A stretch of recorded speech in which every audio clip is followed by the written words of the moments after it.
Shalom saudara pendengar saudara rohani yang dikasihi Tuhan Yesus Kristus. Selamat datang di renungan rohani malam hari ini. Selamat malam, saya berdoa agar saudara sehat selalu. Semoga Roh Kudus hadir di tengah kita saat ini. Sebelum kita mulai renungan malam ini, marilah kita bersama-sama berdoa.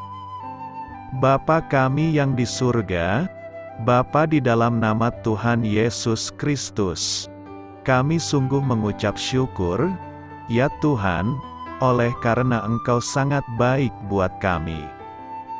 Engkau ada bersama kami dan menopang hidup kami di siang hari dan di malam hari.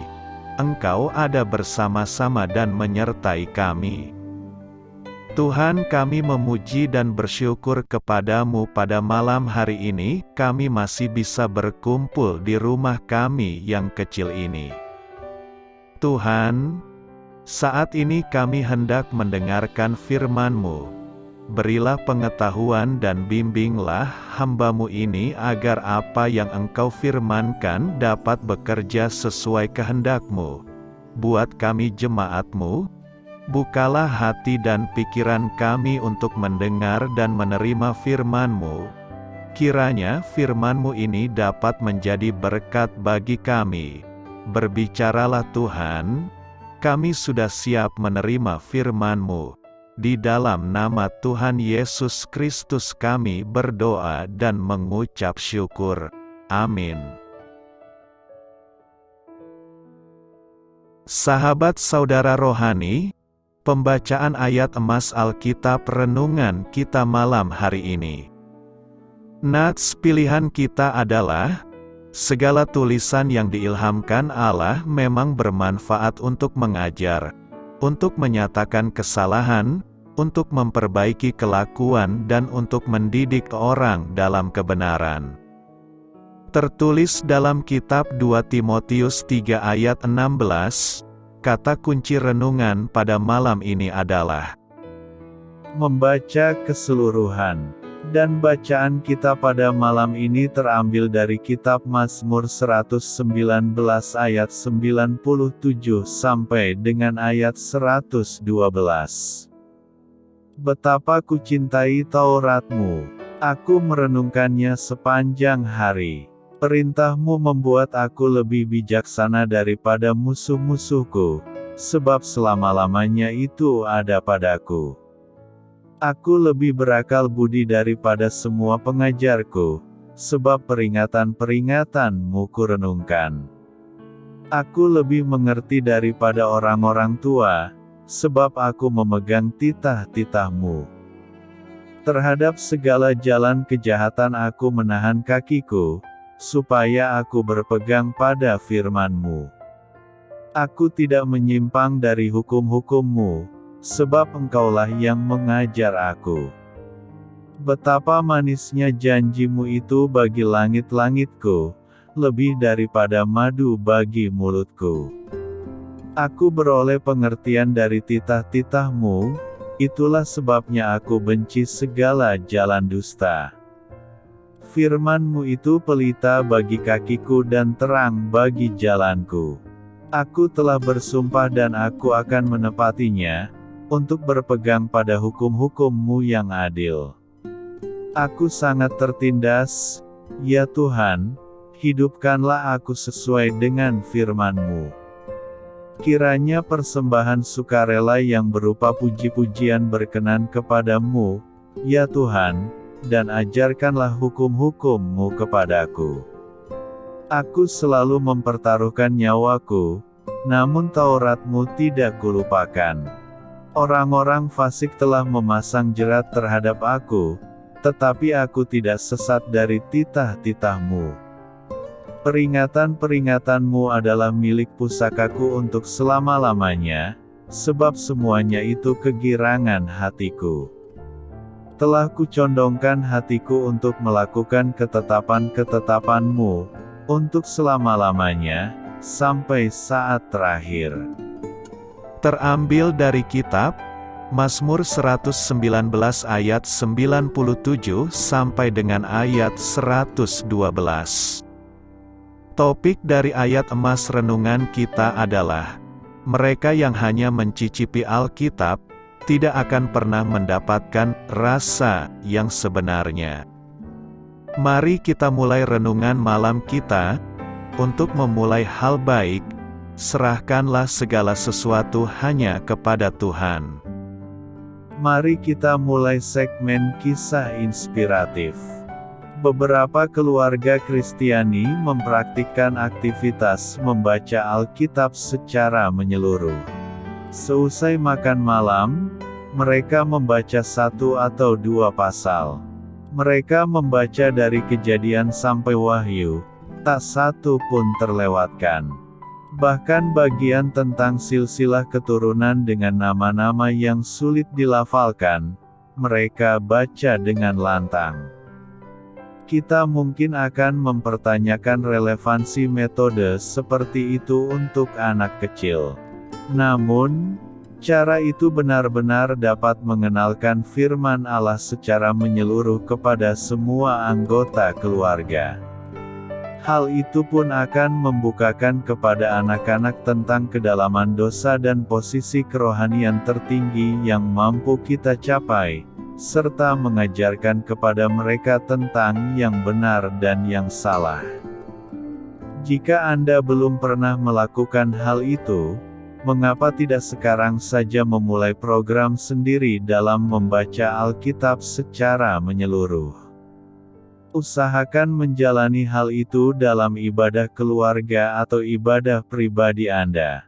Ada 2 alasan persuasif untuk memutuskan melakukan program seperti itu.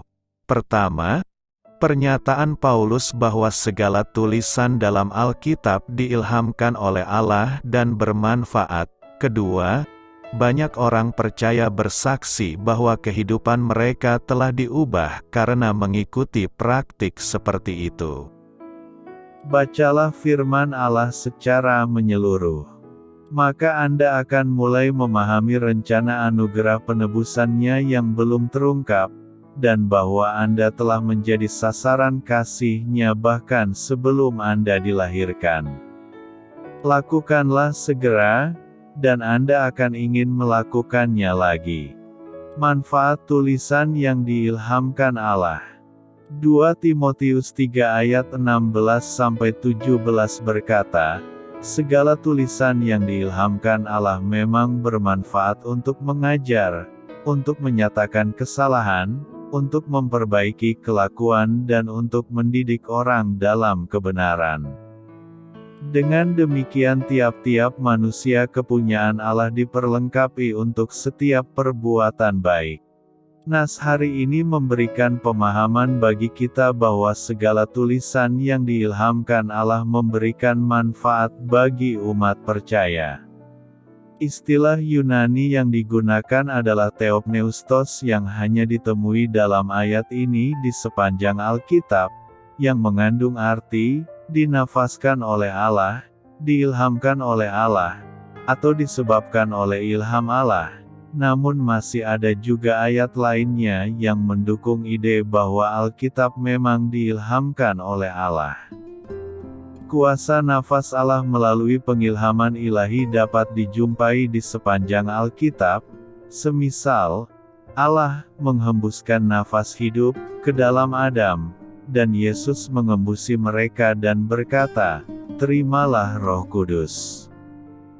Di dalam 2 Petrus 1 ayat 21 kita diberitahu bahwa, tidak pernah nubuat dihasilkan oleh kehendak manusia, tetapi oleh dorongan Roh Kudus orang-orang berbicara atas nama Allah.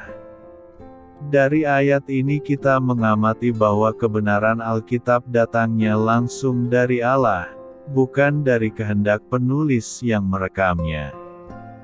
Jika kita mendalami nas hari ini, maka kita akan mendapatkan ada 4 manfaat segala tulisan yang diilhamkan Allah kepada kita, yakni: pertama, bermanfaat untuk mengajar.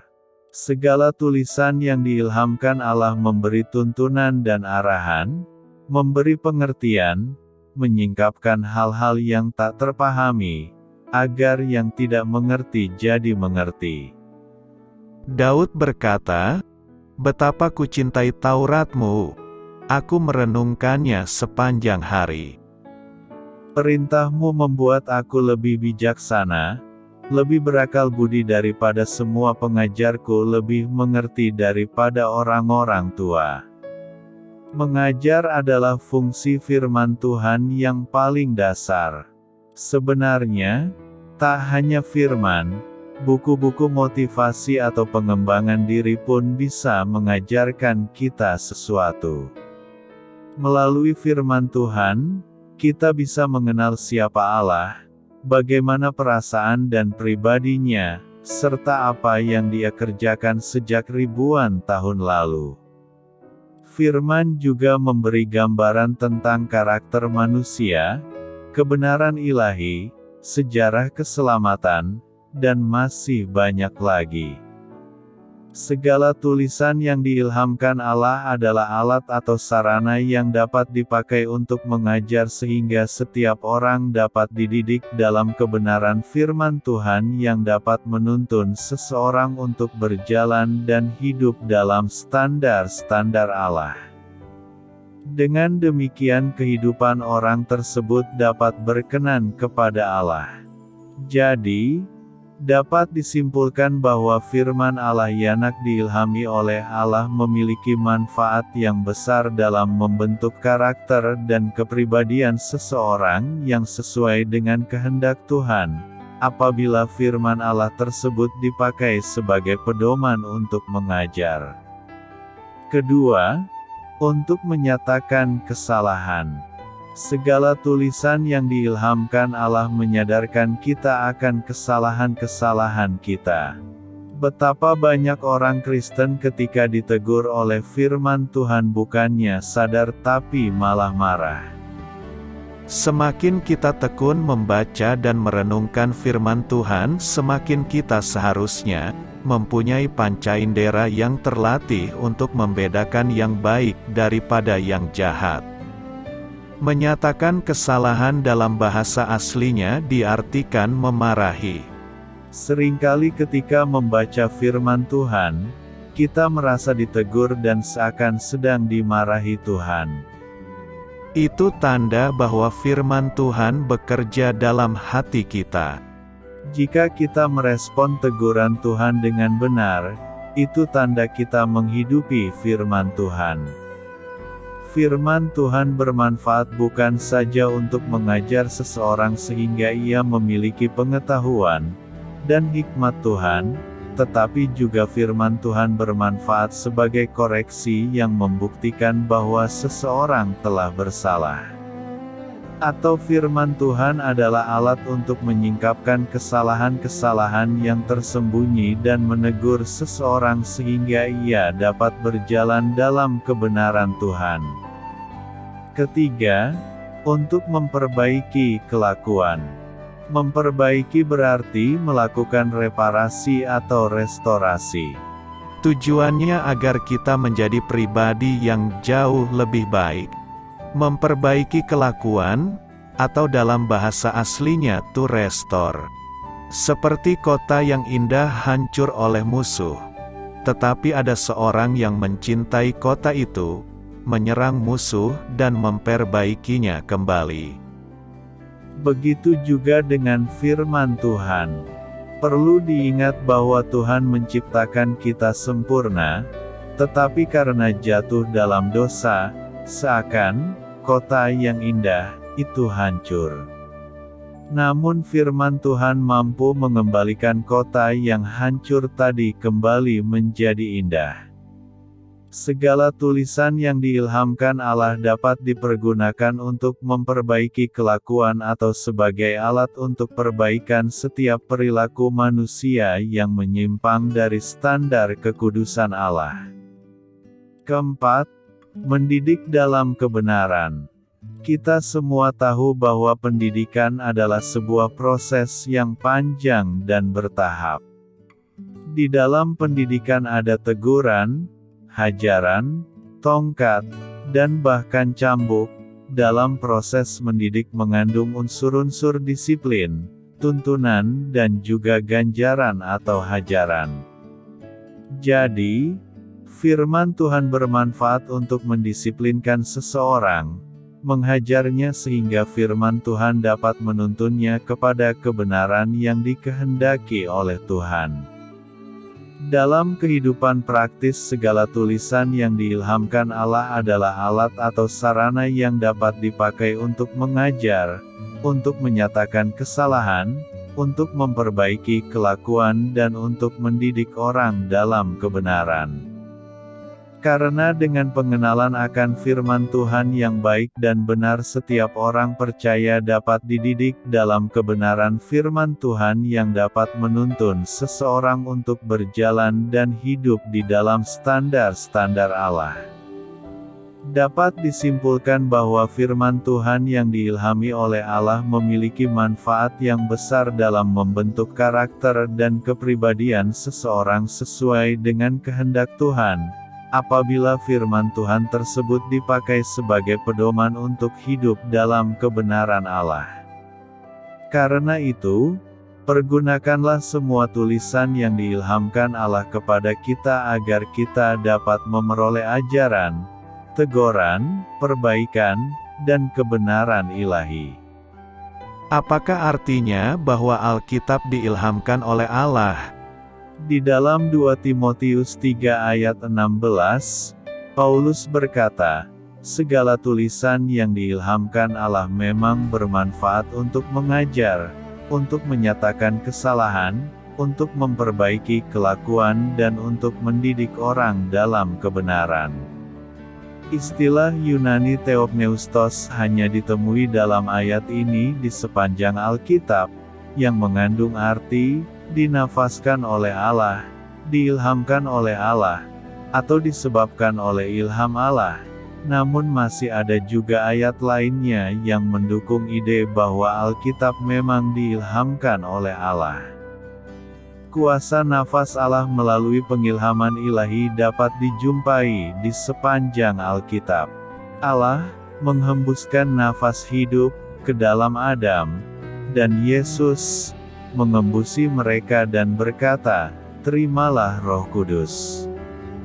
Di dalam 2 Petrus 1 ayat 21 kita diberitahu bahwa, tidak pernah nubuat dihasilkan oleh kehendak manusia, tetapi oleh dorongan Roh Kudus orang-orang berbicara atas nama Allah. Dari ayat ini kita mengamati bahwa kebenaran Alkitab datangnya langsung dari Allah, bukan dari kehendak penulis yang merekamnya. Petrus menyebut bahwa Paulus menulis, menurut hikmat yang dikaruniakan kepadanya, dan jika diabaikan hanya akan berakibat buruk bagi para pembacanya. Alkitab datangnya dari Roh Kudus, yang mengajarkannya pada kita melalui, dengan perkataan yang bukan diajarkan kepada kami oleh hikmat manusia, tetapi oleh Roh. Faktanya, para orang percaya di Berea mengkonsultasi firman Allah yang diilhamkan demi membenarkan ajaran yang disampaikan oleh Paulus. Setiap hari mereka menyelidiki kitab suci untuk mengetahui, apakah semuanya itu benar demikian. Iman adalah lensa yang melaluinya seseorang menerima dan menghargai nilai firman Allah yang terilhami. Tetapi manusia duniawi tidak menerima apa yang berasal dari Roh Allah, karena hal itu baginya adalah suatu kebodohan, dan ia tidak dapat memahaminya, sebab hal itu hanya dapat dinilai secara rohani. Manusia rohani adalah seseorang yang dikaruniai iman supaya jiwanya selamat. Ibrani 11 ayat 1 berbunyi, iman adalah dasar dari segala sesuatu yang kita harapkan dan bukti dari segala sesuatu yang tidak kita lihat. Ada kebenaran di dalam Injil yang diungkapkan oleh Allah di dalam Alkitab, namun kebenaran kita datang dan dipelihara hanya oleh dan melalui iman saja. Orang benar akan hidup oleh iman. Meskipun 2 Timotius 3 ayat 16 merupakan satu-satunya ayat yang mengandung ungkapan diilhamkan Allah untuk firman Allah, Alkitab penuh dengan klaim yang serupa. Kenyataannya ialah bahwa ungkapan ini juga merupakan kata-kata Allah yang mengingatkan kita bahwa kebenaran dan kasih-Nya yang dapat menuntun kami di dalam kehidupan ini dapat ditemukan di dalamnya. Sama halnya mungkin saja Rasul Yakobus sedang berbicara mengenai sifat Alkitab ketika ia menyatakan, setiap pemberian yang baik dan setiap anugerah yang sempurna, datangnya dari atas, diturunkan dari Bapa segala terang, padanya tidak ada perubahan atau bayangan karena pertukaran. Firman-Mu pelita dan terang. Mazmur 119 ayat 105 berkata, Firman-Mu itu pelita bagi kakiku dan terang bagi jalanku. Pelita dan terang sangat kita butuhkan dalam kegelapan. Tanpa pelita dan terang kita bisa mengalami kecelakaan jika berjalan dalam kegelapan. Kegelapan itu menjadi simbol dari pergumulan kita. Karena terkadang dengan pergumulan kita maka kita merasa gelap dan tidak bisa lagi berjalan ke masa depan. Kegelapan hanya bisa diatasi dengan terang. Ketika terang itu datang, maka kegelapan itu pasti hilang dan lenyap. Kegelapan, pergumulan hidup atau penderitaan atau kesusahan, akan sirna ketika kita membaca firman Allah dengan sepenuh hati dan melaksanakan dalam kehidupan kita. Bila kita membaca Mazmur 119, akan kita temukan bahwa Mazmur ini mengungkapkan kasih yang agung untuk firman Allah yang tertulis. Firman Allah adalah janji, perintah, pedoman, kesaksian, ajaran, hikmat, kebenaran, keadilan, dan teguran. Firman Allah disajikan sebagai penghiburan, perlindungan, harta, patokan hidup, kebahagiaan hati dan jiwa, dan sumber jawaban segala kebutuhan.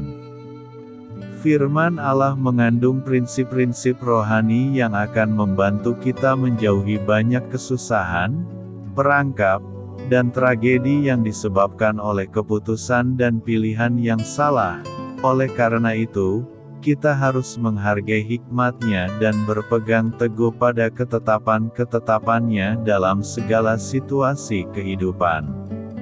Dengan berdoa, membaca, dan merenungkan firman Allah, kita akan mendapatkan kasih yang mendalam. Kita akan bertumbuh dalam kasih karunia dan kebenaran hanya bila kasih akan firman itu bertumbuh dalam diri kita. Dari kebenaran ini kita bisa melihat, ada sebuah kesadaran yang timbul bahwa firman itu benar-benar menjadi pelita yang akan menerangi setiap langkah dalam perjalanan hidup ini. Itulah mengapa setiap orang percaya yang hidup di luar kebenaran firman Tuhan, sama halnya seperti orang yang hidup di dalam kegelapan. Artinya orang yang hidup di dalam kegelapan tidak ada terang yang dapat menerangi jalan hidupnya. Dampak dari hidup di dalam kegelapan adalah, apapun yang diperbuatnya bukanlah kebenaran yang Allah kehendaki, dan tentu hal ini akan berdampak pada masa depan kehidupan di kekekalan. Orang yang tidak mengarahkan hidupnya untuk terus berjalan dalam kebenaran, maka ia akan terjerat dalam kegelapan hidup dunia yang menyesatkan. Itulah kenapa setiap orang percaya harus terus berjuang untuk tetap tinggal di dalam kebenaran firman Tuhan.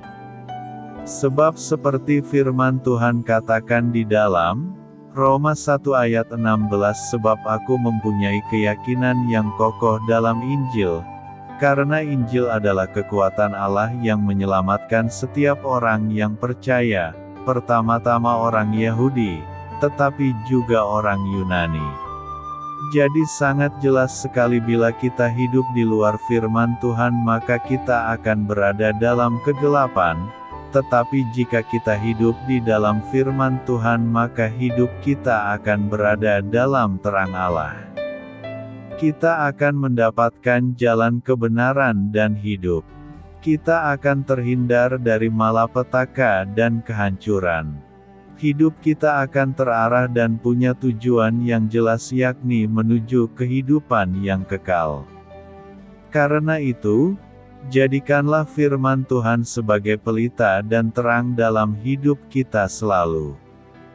Manfaat tulisan yang diilhamkan Allah.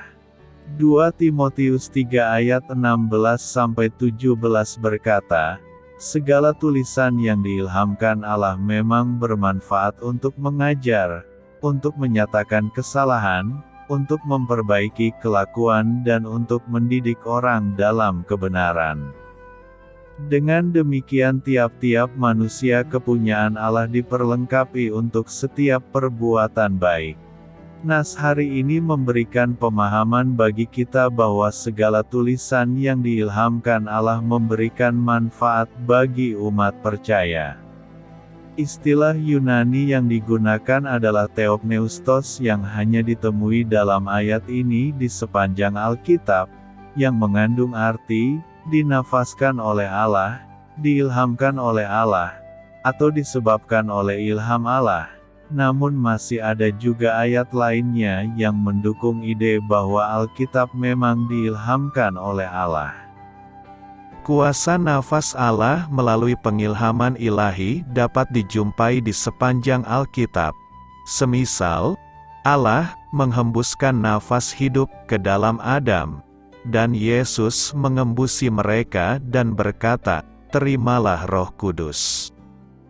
Di dalam 2 Petrus 1 ayat 21 kita diberitahu bahwa tidak pernah nubuat dihasilkan oleh kehendak manusia, tetapi oleh dorongan Roh Kudus orang-orang berbicara atas nama Allah. Dari ayat ini kita mengamati bahwa kebenaran Alkitab datangnya langsung dari Allah, bukan dari kehendak penulis yang merekamnya.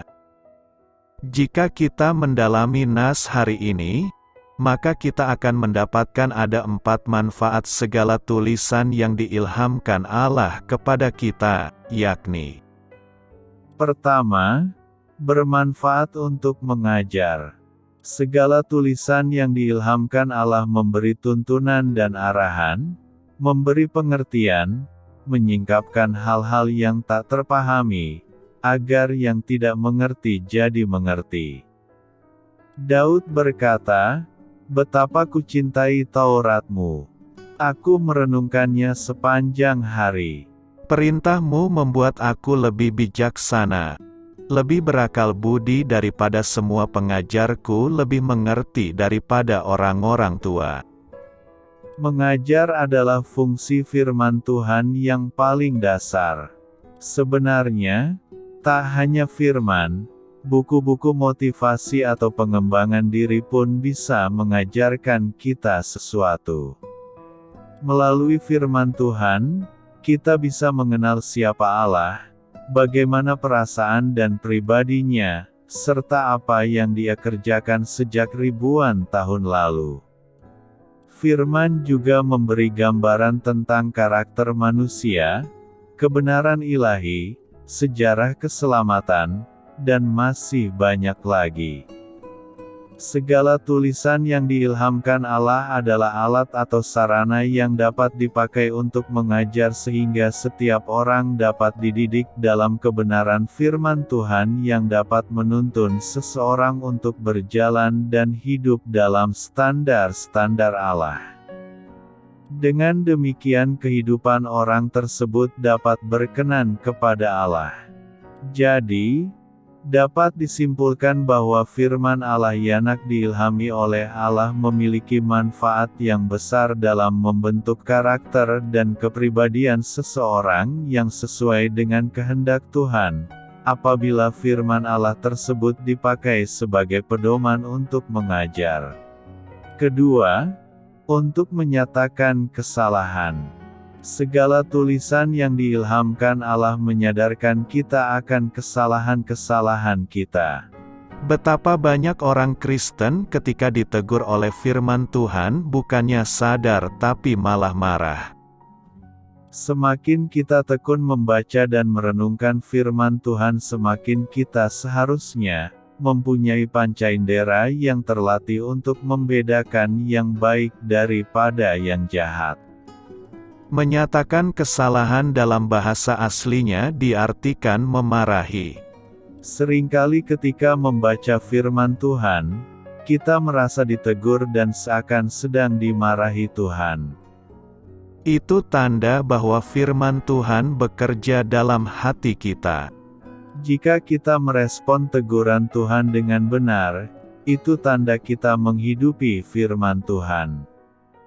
Firman Tuhan bermanfaat bukan saja untuk mengajar seseorang sehingga ia memiliki pengetahuan dan hikmat Tuhan, tetapi juga firman Tuhan bermanfaat sebagai koreksi yang membuktikan bahwa seseorang telah bersalah.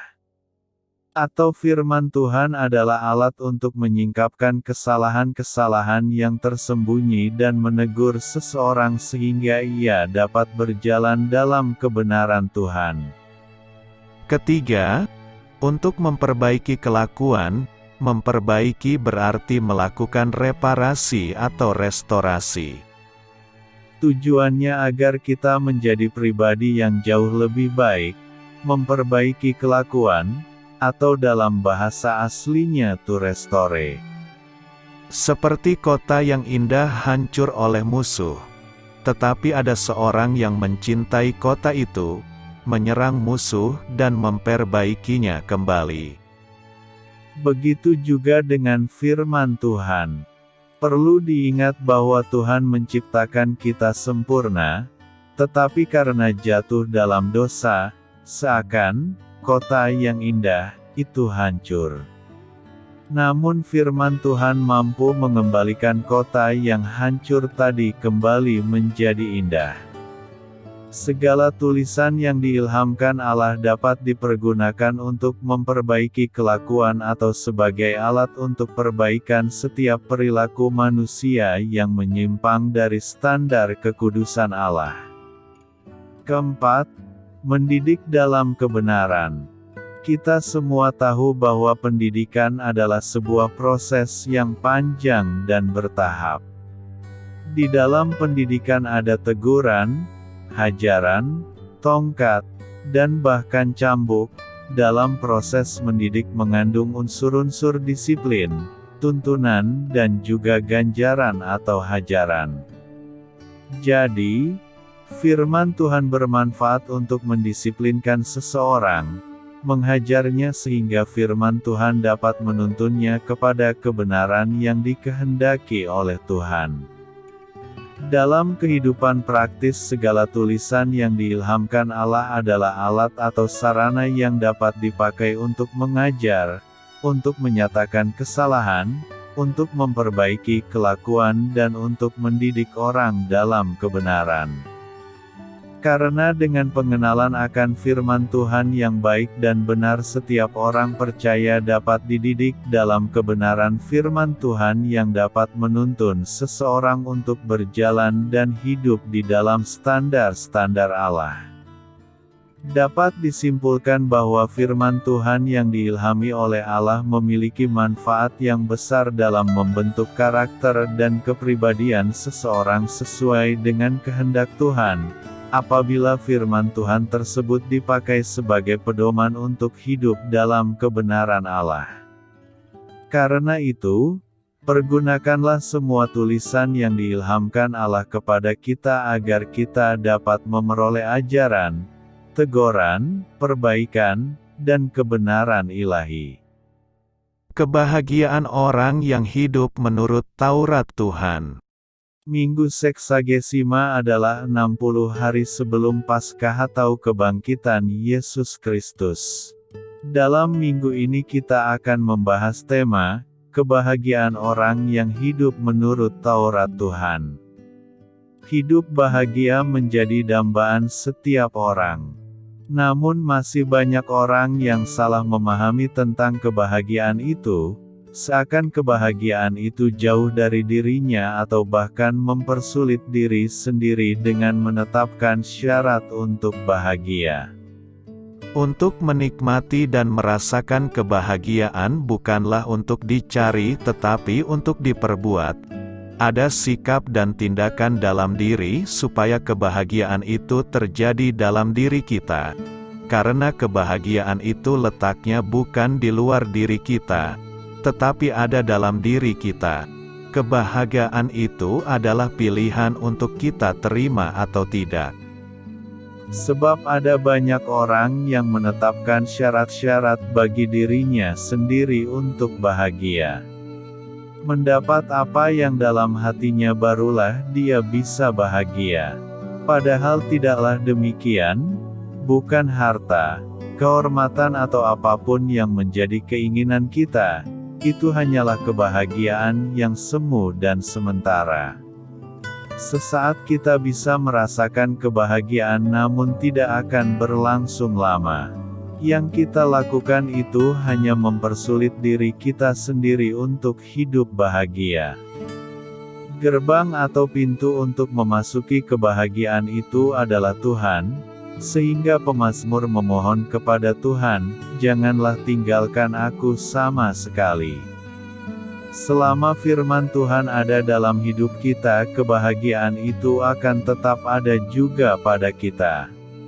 Aksi untuk hidup dalam kebahagiaan itu adalah melakukan, memegang dan mencintai firman Tuhan. Kebahagiaan yang abadi dan sejati ada pada Tuhan.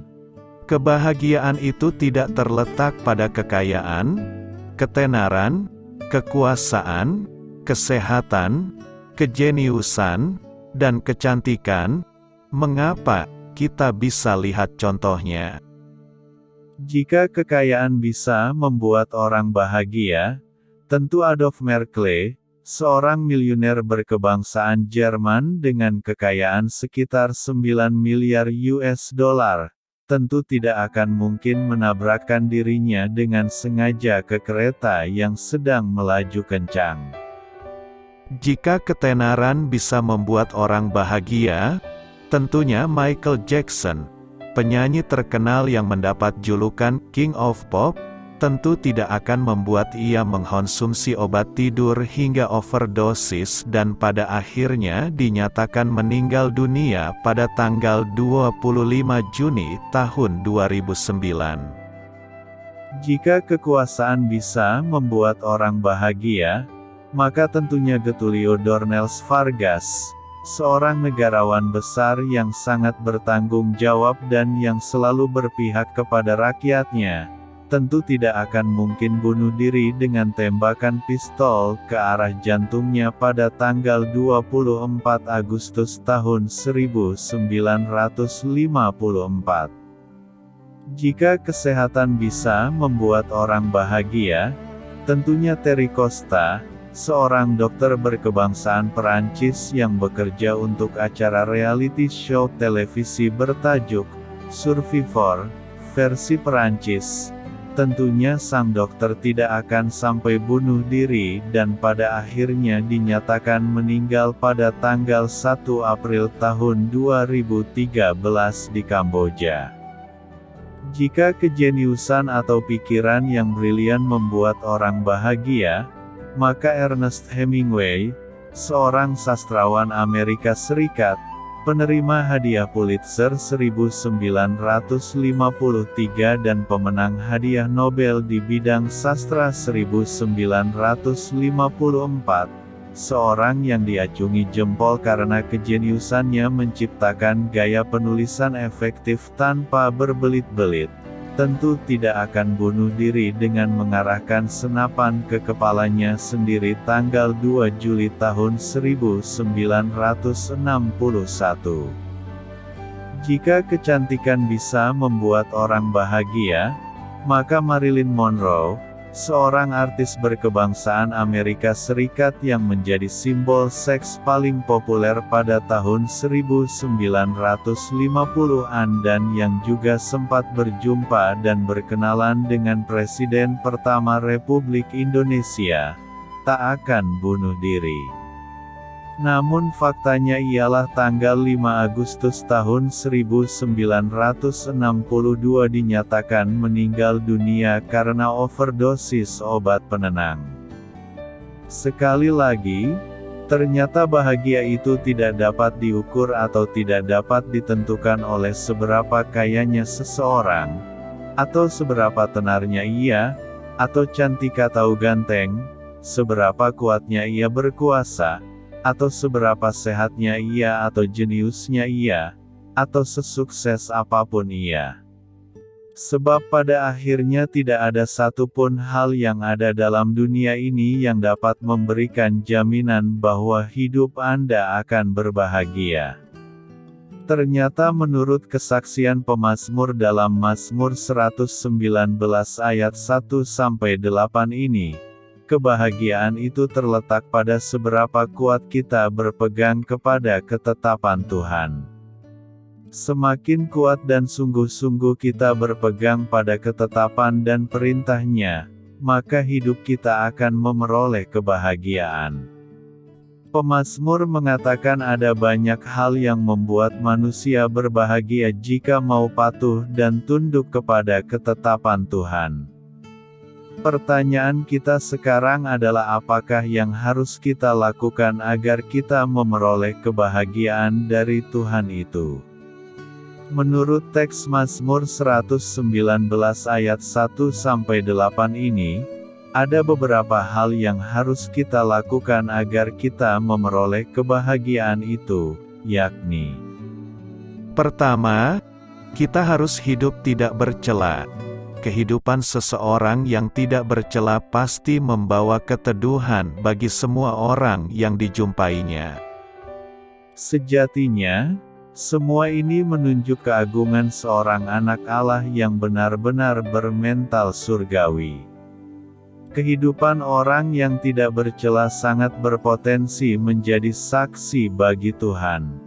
Dari kehidupan yang tidak bercela itu, seorang anak Allah dapat membuktikan bahwa 2000 tahun yang lalu pernah hadir seorang pria yang mengaku anak Allah yang menjadi juru selamat dunia ini. Hidup yang tidak bercela ialah hidup yang memiliki moralitas dan integritas yang berkualitas. Orang yang demikian akan mempertontonkan gaya hidup jujur, berlaku adil, setia, tulus dan beribadah. Bagi orang yang demikian, Allah berjanji akan mencurahkan berkat dan kebahagiaan hidup yang sesungguhnya, yakni, engkau akan mendapat kasih dan penghargaan dalam pandangan Allah serta manusia. Kedua, kita harus berpegang peringatan Tuhan. Firman Tuhan menjamin, barang siapa berpegang pada peringatannya, maka dia akan mengalami jalan Tuhan yang penuh kasih setia dan kebenaran. Jalan kasih setia adalah jalan yang diberikan oleh Tuhan kepada manusia yang penuh dengan kasih setia. Jalan ini diberikan sebagai wujud kasih setia Allah. Wujud perhatian dan pembelaan Allah kepada orang-orang yang berpegang pada perjanjian Allah dan peringatan-peringatannya. Mengapa kasih setia harus diberikan?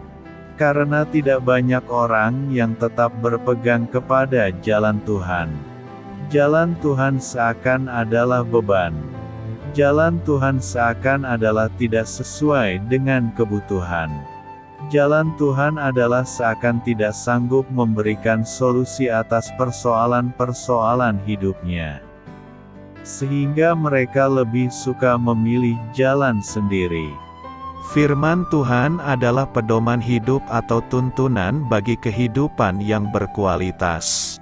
Orang yang hidupnya berpadanan dengan firman Tuhan akan berusaha hidup berdasarkan pikiran-pikiran Tuhan. Ya, takluk di bawah otoritas Tuhan berdasarkan firman-Nya. Dengan demikian saya dapat mengatakan bahwa firman Tuhan adalah cara Allah mengarahkan kehidupan Anda supaya berada di jalan atau jalur yang benar, sehingga Tuhan Yesus bersabda, yang berbahagia adalah setiap orang yang mendengarkan firman Allah dan yang memeliharanya.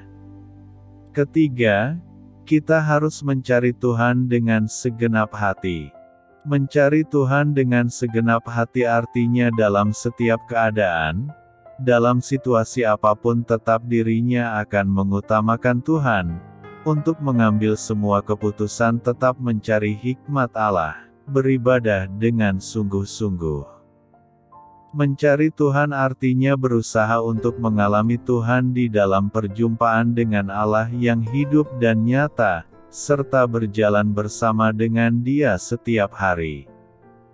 Jadi, mencari Tuhan itu usaha kita untuk mengalami Tuhan dalam perjumpaan dengan Tuhan yang hidup, Tuhan yang nyata, serta berjalan dengan Tuhan setiap hari. Dalam hal mencari Tuhan, pada dasarnya sama dengan berusaha untuk mengerti apa yang Tuhan kehendaki dan apa yang Tuhan rencanakan untuk kita lakukan dan kita penuhi dalam hidup ini. Tentu kehendak dan rencana Allah dalam hidup masing-masing kita itu berbeda. Maka, setiap orang, setiap individu harus menemukan apa kehendak Allah dalam hidup kita masing-masing, dan apa yang Allah rencanakan dalam hidup kita masing-masing untuk kita penuhi.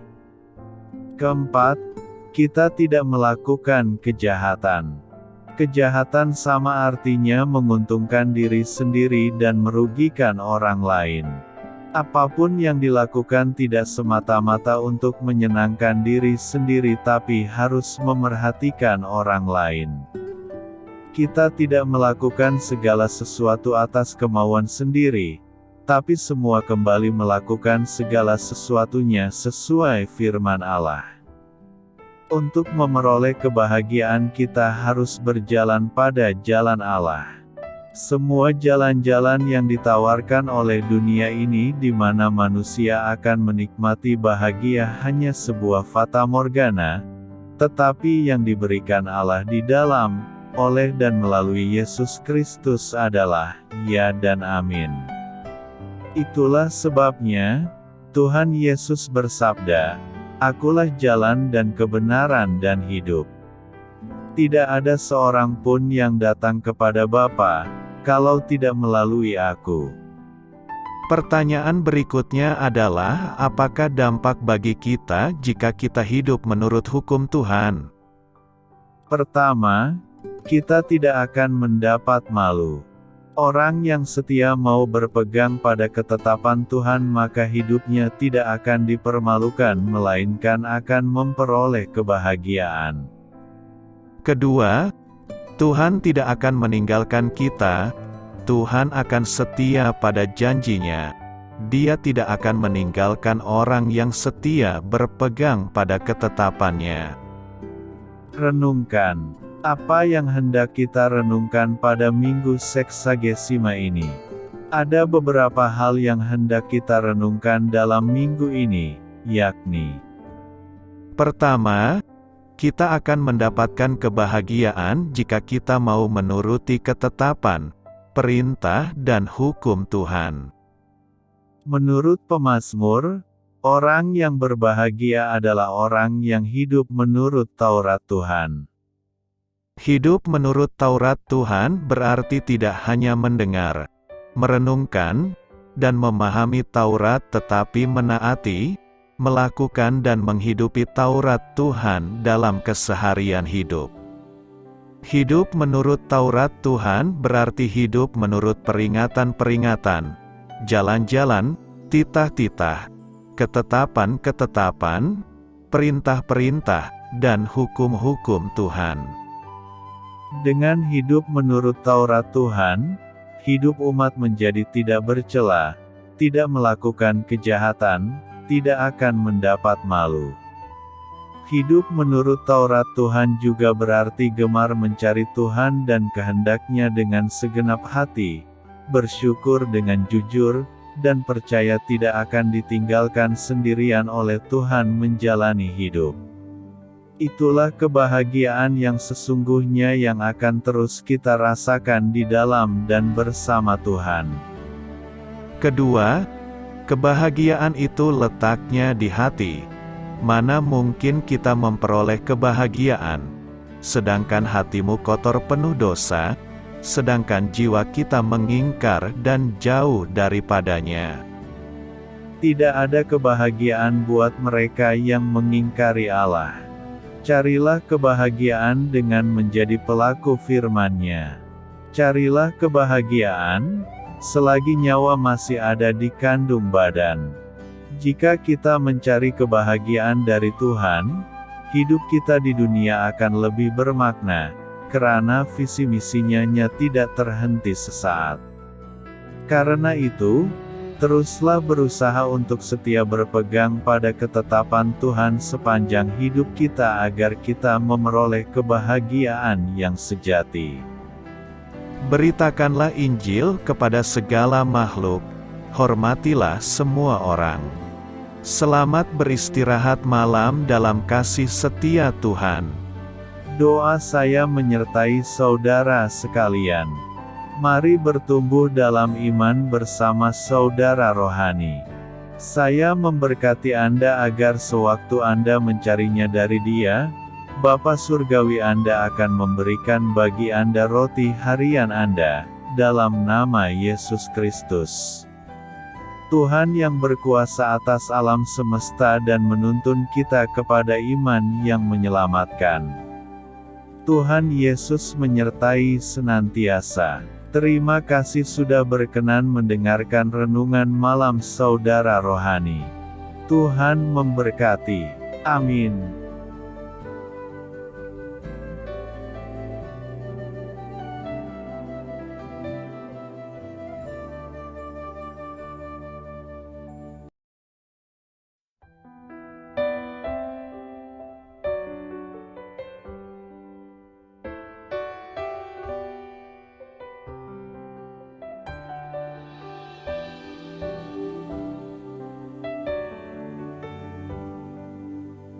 Marilah kita renungkan, sahabat saudara rohani, demikianlah renungan firman Tuhan malam hari ini. Semoga menjadi berkat di dalam hidup kita dan menjadikan kita pribadi yang lebih baik. Sebelum kita beristirahat pada malam hari ini, marilah kita berdoa. Bapa kami yang di surga, Bapa di dalam nama Tuhan Yesus Kristus, kami sungguh mengucap syukur, ya Tuhan, oleh karena Engkau sangat baik buat kami. Engkau ada bersama kami dan menopang hidup kami di siang hari dan di malam hari. Engkau ada bersama-sama dan menyertai kami, ya Tuhan Yesus. Kami mengucap syukur untuk firman-Mu, ya Tuhan, yang memberikan kami kekuatan dan menyadarkan kami bahwa kami tidak perlu takut dengan gelap dan malam. Sebab Tuhan, Engkau ada bersama kami. Engkau melindungi kami dan menjadi perisai bagi kami hamba-Mu berdoa saat ini. Tuhan, untuk setiap pendengar renungan ini yang mengalami ketakutan, kecemasan, kegelisahan, pada situasi gelap dan malam hari di dalam nama Tuhan Yesus Kristus. Kuasa Tuhan melepaskan mereka dari segala ikatan roh-roh ketakutan yang mengikat mereka saat ini. Tuhan melepaskan setiap anak-anak-Mu dari segala rasa takut dan kecemasan. Di dalam nama Tuhan Yesus segala kuasa-kuasa roh jahat, kuasa setan iblis yang mengganggu anak-anak-Mu, ya Tuhan, tolong hancurkan dan halaukan dengan kuasa-Mu. Dalam nama Tuhan Yesus Kristus, berkati setiap kami anak-anak-Mu, Ya Tuhan, dan lindungilah kami aman di dalam Engkau. Ya Tuhan, penuhilah setiap hati kami dengan keberanian, damai sejahtera, dan sukacita serta ketenangan yang dari Tuhan. Berkati kami di malam hari ini, saat kami tidur dan beristirahat. Kuasa-Mu, ya Tuhan, menaungi setiap kami, memberkati dan melindungi kami. Bangunkanlah kami kembali besok pagi dengan kekuatan yang baru, tubuh yang sehat diberkati Tuhan, dan berkat-berkat yang baru Tuhan sediakan bagi kami. Terima kasih, ya Tuhan, kami sungguh mengucap syukur untuk firman-Mu yang menguatkan kami. Dalam nama Tuhan Yesus Kristus Juru Selamat kami, Bapa kami yang baik, kami mengucap syukur dan berdoa haleluya. Amin. Biarlah firman Tuhan menjadi pengingat untuk kita semua, bahwa tuntunan dari Roh Kudus akan selalu memberi jalan keluar bagi setiap permasalahan hidup kita, dan memberi kedamaian di hati kita. Amin.